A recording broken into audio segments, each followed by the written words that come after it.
नमस्कार दोस्तों, स्वागत करता हूं मैं आपका आपके अपने ही परिवार परीक्षा अड्डा में। दोस्तों, आज हम बात करने जा रहे हैं बायोलॉजी में पाचन तंत्र और पाचन तंत्र यानी कि डाइजेस्टिव सिस्टम के बारे में आप सभी लोगों ने पढ़ा होगा, लेकिन आज कुछ इस तरह से पढ़ेंगे कि दोबारा हमें पढ़ने की आवश्यकता ना पड़े। दोस्तों ध्यान से आप देखते हुए चलेंगे, मेरे साथ बने रहेंगे और चलिए दोस्तों, हम अपनी क्लास को प्रारंभ करते हैं और जानते हैं पाचन तंत्र से जुड़े सभी तथ्यों के बारे में। दोस्तों चलिए स्टार्ट करते हैं हम अपनी वीडियो। दोस्तों आप ध्यान देंगे कि मनुष्य में पाचन मुख से प्रारंभ होकर कहाँ तक जाता है? गुदा तक। कभी कभी सीधे सीधे यही क्वेश्चन पूछ लेता है कि मनुष्य में पाचन कहाँ से कहाँ तक जाता है, तो आपका आंसर होगा मुख से प्रारंभ होकर गुदा तक जाता है। ठीक है, चलिए हम बात करते हैं मुख की कि मुख क्या है, कैसे होता है पाचन। दोस्तों आप बने रहिएगा, वीडियो पूरा देखिएगा अंत तक, क्योंकि इस वीडियो में पहले हम थ्योरी और फिर चीज़ों को डायग्राम के माध्यम से समझेंगे। ठीक है दोस्तों, चलिए दोस्तों स्टार्ट करते हैं। मुख यानी कि माउथ। दोस्तों आप जानते हैं कि इसमें लार ग्रंथि से लार निकलकर भोजन से मिलकर भोजन को अम्लीय रूप प्रदान करता है तथा लार में पाई जाने वाली जो एंजाइम होती है यानी कि इमाइलेज, ये आप बहुत बहुत इंपॉर्टेंट क्वेश्चन है, इमाइलेज और टाइलिन, ये आपको याद रखना है कि मुख से कौन सी दो एंजाइम पाई जाती हैं मुख में, तो इमाइलेज और टाइलिन।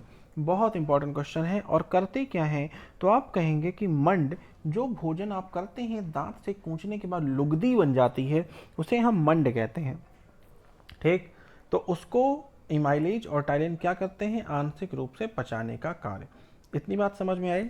अब सुनिए दोस्तों, मुख में गर्म भोजन का स्वाद बढ़ जाता है क्योंकि ये पृष्ठीय क्षेत्रफल वाली चीज़ है, सरफेस टेंशन बढ़ जाता है।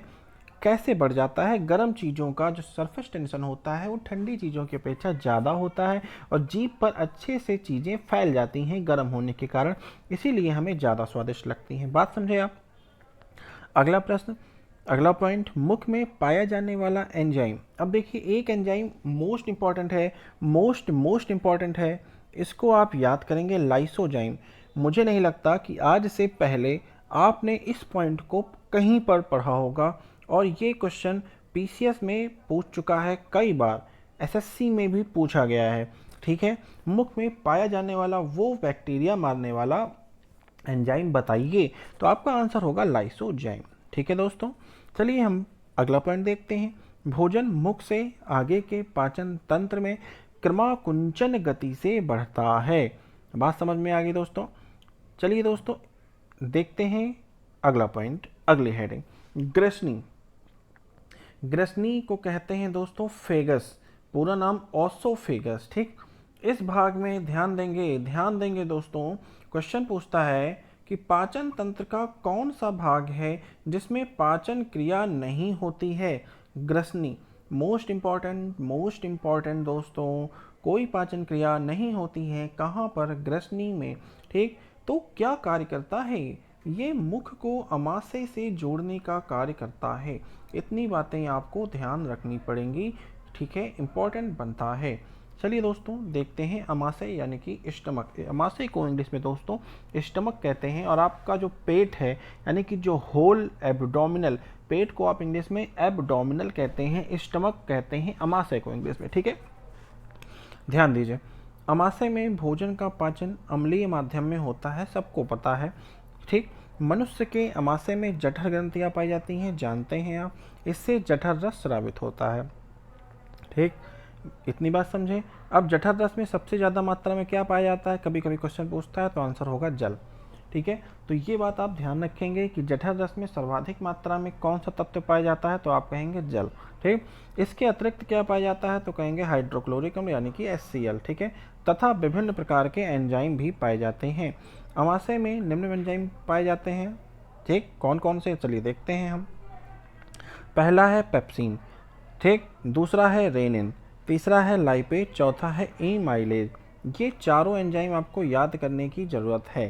ठीक, टाइलिन मुख्यतः मुख में पाया जाता है, लेकिन इमाइलेज मुख में और अमाशय में दोनों जगहों पर पाया जाता है। ठीक है, इसलिए ये मोस्ट इम्पॉर्टेंट हो जाता है दोस्तों। बात समझ में आ रही है? चलिए दोस्तों अगला पॉइंट। ठीक है दोस्तों, तो यहाँ तक बातें आपको समझ में आ गई हैं। अब दोस्तों ध्यान दीजिए कि जो पेप्सिन एंजाइम होता है यह प्रोटीन का पाचन करता है। ध्यान दीजिए, पा से पेप्सिन, पा से प्रोटीन, पा से पेप्सिन, पा से प्रोटीन। ध्यान देने वाली बात है दोस्तों, याद करना पड़ेगा। ठीक है, कि प्रोटीन का पाचन कौन सा एंजाइम करता है? आंसर होगा पेप्सिन। कहाँ पाया जाता है? अमाशय में। ठीक है, चलिए रेनिन की बात करते हैं। तो दूध, दूध में पाया जाने वाला एक प्रोटीन होता है जिसका नाम है केसिन। देखिए रेनिन केसिन, रेनिन केसिन, अगर आप थोड़ा सा देखेंगे तो रेनिन केसिन, ठीक है ना, उच्चारण समझ में आ रहा होगा, रेनिन केसिन। ठीक, रेनिन किसका पाचन करता है? केसिन का पाचन करता है। पाया कहाँ जाता है? अमाशय में। ठीक, लाइपेज वसा का पाचन करता है और एमाइलेज मंड का पाचन करता है। इतनी बातें क्लियर। अब दोस्तों देखिए, HCl अमाशय में भोजन के पाचन के माध्यम को अम्लीय बनाता है। ठीक, भोजन के साथ आए हानिकारक जीवाणुओं तथा कंकड़ पत्थर को गलाने का कार्य भी करता है। ठीक है दोस्तों, तो एक तरह से कह सकते हैं आप, पथरी बनने से रोकने का कार्य कौन करता है? HCl। ध्यान रहेगा क्वेश्चन, पथरी बनने से रोकने का कार्य कौन करता है? HCl। चलिए दोस्तों बढ़ते हैं आगे छोटी आंत की तरफ। देखिए दोस्तों, छोटी आंत यानी कि स्मॉल इंटेस्टाइन, छोटी आंत में भोजन का पाचन क्षारीय माध्यम में होता है, क्योंकि आंतीय रस का पीएच मान 8 से 8.3 होता है। ठीक, ये आपको याद करना पड़ेगा, पीएच मान याद करना पड़ेगा, ये इंपॉर्टेंट है। क्षारीय माध्यम तो आप जान ही जाएंगे अगर पीएच मान याद रहेगा तो। ठीक है, तो 8 से 8.3। छोटी आंत को आहार नाल का सबसे लंबा भाग माना जाता है, ये भी इंपॉर्टेंट है। आहार नाल का सबसे लंबा भाग छोटी आंत, लंबाई कितनी होती है? 6 से 7 मीटर। ये सभी बातें आप याद करेंगे। कार्य तथा संरचना के आधार पर छोटी आंत के 3 भाग होते हैं। कौन कौन से? ग्रहणी, मध्यांतर, शेषांतर। मोस्ट इंपॉर्टेंट, ग्रहणी, मध्यांतर, शेषांतर। ठीक है ना। छोटी आंत के ग्रहणी भाग में भोजन के पाचन में पित्तरस और अग्न्यसिक रस सहायक होते हैं। ये आप ध्यान रखेंगे, पित्तरस और अग्न्यासिक रस सहायक होते हैं ग्रहणी में भोजन के पाचन में। ठीक, पित्तरस का निर्माण कहाँ होता है? यकृत में, और अग्नायसिक रस का निर्माण अग्नाशय में होता है। ध्यान रखेंगे दोस्तों, ठीक है ना। चलिए आते हैं यकृत पे। देखिए दोस्तों, छोटी आंत में भोजन का पाचन क्षारीय माध्यम में होता है, सब जानते हैं, क्योंकि आंतीय रस का पीएच मैंने आपको बता दिया। ठीक, छोटी आंत को आहार नल का सबसे लंबा भाग माना जाता है, ये सब बातें मैं आपको बता चुका हूँ पहले भी। ठीक है दोस्तों, चलिए बढ़ते हैं अगले पॉइंट की तरफ और आते हैं अग्नाशय में। अग्नाशय पे चर्चा करेंगे। पैनक्रियाज कहते हैं अग्नाशय को। ठीक है, मनुष्य के शरीर का ऐसा अंग जो मिश्रित ग्रंथि की तरह कार्य करता है। अग्नाशय क्या है? मिश्रित ग्रंथि की तरह कार्य करता है, ये बात आप जानते हैं दोस्तों। ठीक है ना। अग्नाशय में बाह्यस्रावी और अंतःस्रावी दोनों रस निकलते हैं, दोनों हार्मोन बनते हैं। ठीक, तो बाह्यस्रावी जो भाग है वो अग्नाशयिक नलिका पाई जाती है उसमें, जबकि अंतःस्रावी भाग के रूप में लैंगरहैंस की द्वीपिकाएं पाई जाती हैं। ठीक है, इसका मैं आपको सचित्र वर्णन करके बताऊंगा जो मेरी बोर्ड पे क्लास चलेगी उस पर। ठीक है ना। तो दोस्तों जिस दिन भी मैं बोर्ड पे क्लास दूंगा उस दिन आपको कंफर्म कर दूंगा टाइमिंग, आप उस क्लास को लीजिएगा, तो मैं पूरा सचित्र वर्णन करके इसको दिखाऊंगा कि ये सभी चीज़ें कहाँ कहाँ होती हैं। ठीक है दोस्तों, लैंगरहैंस की द्वीपिकाओं का निर्माण 3 प्रकार की कोशिकाओं से होता है, ये इंपॉर्टेंट है, अल्फा, बीटा और गामा कोशिका। ठीक है दोस्तों, चलिए आते हैं बड़ी आंत की तरफ। बात करते हैं बड़ी आंत की। लार्ज इंटेस्टाइन, इस भाग में बचे भोजन का शेष 90% जल अवशोषण होता है। बड़ी आंत की लंबाई 1 से 1.5 मीटर होती है। ठीक, कार्य तथा संरचना की बात करें तो बड़ी आंत के 3 भाग होते हैं, अंधनाल, कोलोन और मलाशय। अंधनाल, कोलोन और मलाशय। अगर हम मलाशय की बात करें दोस्तों तो देखिए, अवशिष्ट भोजन का संग्रहण होता है, यहीं से समय समय पर बाहर निष्क्रमण होता है, मतलब वेस्ट मटेरियल को बाहर निकाला जाता है। ठीक है दोस्तों, चलिए हम अब जानते हैं इस पूरी की पूरी चीज़ों को चित्र के माध्यम से। चलिए दोस्तों अब हम देखते हैं चित्र को और चित्र के माध्यम से समझने का प्रयास करते हैं। ठीक है ना। देखिए दोस्तों, सबसे पहले प्रारंभ में बात करें अगर हम मुख की, तो देखिए ये हमारा मुख स्टार्टिंग पॉइंट, और ये जो नीचे से आप देख रहे हैं इसे टंग या जिह्वा कहेंगे आप, ठीक है, इतनी बात समझ में आ गई दोस्तों। ये हो गई आपकी ग्रसनी जो हमारे अमाशय को मुख से जोड़ने का कार्य करती है। इसको आप एक्सोफेगस भी कह सकते हैं। ठीक, हमारे मुंह में लार होती है, इसके अंदर एक एंजाइम पाया जाता है जिसे टालिन कहा जाता है। ठीक, ये सब बातें मैं आपको बता चुका हूँ। यह एंजाइम खाने के साथ घुल जाता है और स्टार्च का पाचन करता है और मंड को माल्टोज में बदलता है। चलिए आगे देखते हैं। देखिए ध्यान से, अब सुनिए दोस्तों, मुख के बाद उसके बाद खाना मुख से होते हुए कहा जाता है अमाशय में जाता है। ठीक, अमाशय में जो खाना, देखिए अमाशय ये है हम आपका, ठीक यहाँ पहुँच रहा है। अमाशय में जो खाना जा रहा है प्रोटीन होता है, उसमें प्रोटीन का पाचन अमाशय में होता है। उसकी दीवारों पर गैस्ट्रिक ग्रंथियाँ होती हैं, इस तरह से गैस्ट्रिक ग्रंथियाँ होती हैं इसकी दीवारों पर, अमाशय की दीवारों पर गैस्ट्रिक ग्रंथियाँ होती हैं। ठीक है, ध्यान रखेंगे आप, जिन्हें हम जठर ग्रंथियाँ भी कहते हैं, जिसमें से जठर रस या फिर गैस्ट्रिक रस निकलता है। ठीक, और ध्यान दीजिए आप, यहीं पे क्यूकी ग्रंथियाँ भी होती हैं। ठीक, वह रस निकालती हैं और रसों में एंजाइम होता है। इतनी बात समझ में आ गई। अब सुनिए ध्यान से, गैस्ट्रिक रस में क्या कौन सी चीज़ें होती हैं मैं आपको ये बता देता हूँ। देखिए HCl जिसे आप हाइड्रोक्लोरिक अम्ल कहते हैं, पेप्सिन एंजाइम और रेनिन एंजाइम, और मैंने आपको 2 चीज़ें और बताई थी, वो भी एंजाइम इसी में पाए जाते हैं। ठीक, पेप्सिन एंजाइम का प्रमुख कार्य मैंने बताया आपको, प्रोटीन को पेप्टोज में बदलना या प्रोटीन का पाचन करना। ठीक, पेप्टोज और कुछ प्रोटीन जो होते हैं वह अमाशय से आगे निकलते हैं, ये इंपॉर्टेंट पॉइंट है आपका। चलिए आगे देखते हैं। फिर छोटी आंत में जाते हैं। छोटी आंत देखिए, स्मॉल इंटेस्टाइन आपकी ये हो गई, ये वाला बीच का पोर्शन। ठीक है, छोटी आंत में जाते हैं और अमाशय से छोटी आंत में जब खाना जाता है तो देखते हैं तब होता क्या है, सभी चीज़ों का अमाशय में भोजन का पाचन हो जाता है। भोजन में जितनी भी चीज़ें हैं लगभग सभी का पाचन हो जाता है, ठीक, छोटी आंत में जाने से पहले, परंतु कुछ रस इससे मिलते हैं और बिल्कुल छोटी आंत के पॉइंट पर, जहाँ पर छोटी आंत का पॉइंट है बिल्कुल वहीं पर कुछ रस मिलते हैं। ध्यान देंगे आप कहाँ मिलते हैं, चलिए हम देखते हैं। और एक चीज़ और, यकृत में अलग अलग प्रकार की कोशिकाएं पाई जाती हैं। यकृत कहाँ है आपका, देखिए ये यकृत है। ठीक है, यकृत में अलग अलग प्रकार की कोशिकाएं होती हैं और यह कोशिकाएं पित्त रस स्रावित करती हैं, इंपॉर्टेंट पॉइंट है। ठीक है ना, चलिए दोस्तों अब हम जानते हैं कि पित्ताशय कहाँ पर। देखिए यकृत के नीचे ये पोर्शन आप देख रहे होंगे, ये है आपका पित्ताशय जिसे आप गाल ब्लेडर कहते हैं, और पित्ताशय की पथरी यानी कि गाल ब्लेडर का स्टोन यहीं पर इसी भाग में होता है। बात समझ में आई।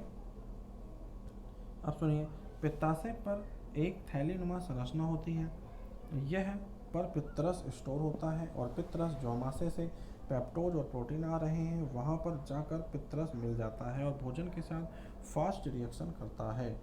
क्लियर। चलिए अब हम जानते हैं कुछ महत्वपूर्ण बिंदुओं के बारे में, क्या है वो, चलिए देखते हैं। शरीर की सबसे बड़ी ग्रंथि यकृत, पित्तरस का स्रावन यकृत करता है, यूरिया का निर्माण करने का कार्य भी यकृत ही करता है। इतनी बात समझ में आ गई दोस्तों। चलिए हम बढ़ते हैं आगे, कुछ पॉइंट और देखते हैं। यकृत का मुख्य कार्य क्या है, तो आप कहेंगे भोजन में जो जीवाणु होते हैं, विषैले पदार्थ होते हैं, उनको खत्म करना। ठीक है, चलिए आगे आइए। देखिए दोस्तों, मुंह से प्रारंभ करते हैं, ठीक है ना। टंग हो गया आपका, ईसोफेगस हो गया आपका, यकृत, पित्ताशय जान गए आप, अमाशय जान गए आप। अग्नाशय की बात करते हैं, देखिए ये हो गया आपका अग्नाशय, इस एरिया में अग्नाशय होता है। अग्नाशय से भी एक रस आता है जो कि अमाशय से पचा हुआ भोजन आता है उसके साथ मिलता है, और अग्नाशय से बहुत सारी ग्रंथियां भी होती हैं, वो अग्नाशय रस निकालती हैं जिसके अंदर ट्रिप्सिन नामक एंजाइम होता है। ये इंपॉर्टेंट पॉइंट है कि अग्नाशय के अंदर जो एंजाइम होता है उसका क्या नाम है, तो आप कहेंगे ट्रिप्सिन। ठीक, ये इंपॉर्टेंट पॉइंट बनता है आपका। ठीक है दोस्तों, चलिए हम बढ़ते हैं आगे। चलिए, ट्रिप्सिन पेप्टोन्स को एमिनो अम्ल में कन्वर्ट करता है। ठीक है ना दोस्तों, ध्यान रखिएगा कि ट्रिप्सिन क्या करता है, तो पेप्टोन्स को अमीनो अम्ल में कन्वर्ट करने का काम करता है। ठीक, अब यकृत से पित्त रस आ रहा है और अग्नाशय से अग्नाशय रस, ठीक है ना, बात समझे, जाकर भोजन छोटी आंत में जा रहा है, यहाँ पर ये आकर उससे रिएक्शन करते हैं, जो हमने खाना खाया है उसके साथ में रिएक्शन करने के बाद ऑलमोस्ट पच जाता है और एंटर करता है कहाँ पर, छोटी आंत में। मैंने आपको पूरा प्रोसेस समझाने का प्रयास किया। चलिए अब हम बात करेंगे छोटी आंत की। ठीक है, देखिए छोटी आंत आप देख रहे हैं चित्र में, ये देखिए पोर्शन क्या है, छोटी आंत का है। ठीक है, अब भोजन छोटी आंत में आ गया तो यहाँ पर इसकी जो दीवारें होती हैं, बहुत सारे एंजाइम होते हैं। यह जो पचा हुआ भोजन यहाँ पर आता है उनका अवशोषण करते हैं, और जल और खनिज लवणों का अवशोषण होता है यहाँ पर। ठीक है, मुख्यतः जल और खनिज लवणों का अवशोषण होता है। उसके बाद बड़ी आंत की तरफ एंटर करता है भोजन। ठीक है ना दोस्तों, चलिए हम देखते हैं आगे। बड़ी आंत में एंटर करने के बाद यह भोजन एग्जिट करता है। कहाँ से एग्जिट करता है, तो मलाशय से, यानी कि मल द्वार से। ठीक है, ये बात हो गई बड़ी आंत, ये हो गई आपकी बड़ी आंत, ये चीज़ें आप जान चुके हैं। चलिए हम कुछ इंपॉर्टेंट फैक्ट देखते हैं इसके बारे में। देखिए, मुंह से लेकर एनएच यानी कि मलाशय तक की जो आर नली होती है, ये लगभग 10 से 12 मीटर होती है। ये बात आप ध्यान रखेंगे।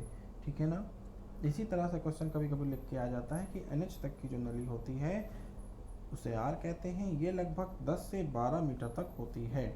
ठीक है, ध्यान रखिएगा, सबसे ज़्यादा जो भाग होता है इसका वो छोटी आंत में, मतलब भोजन सबसे लंबे समय तक छोटी आंत में रहता है।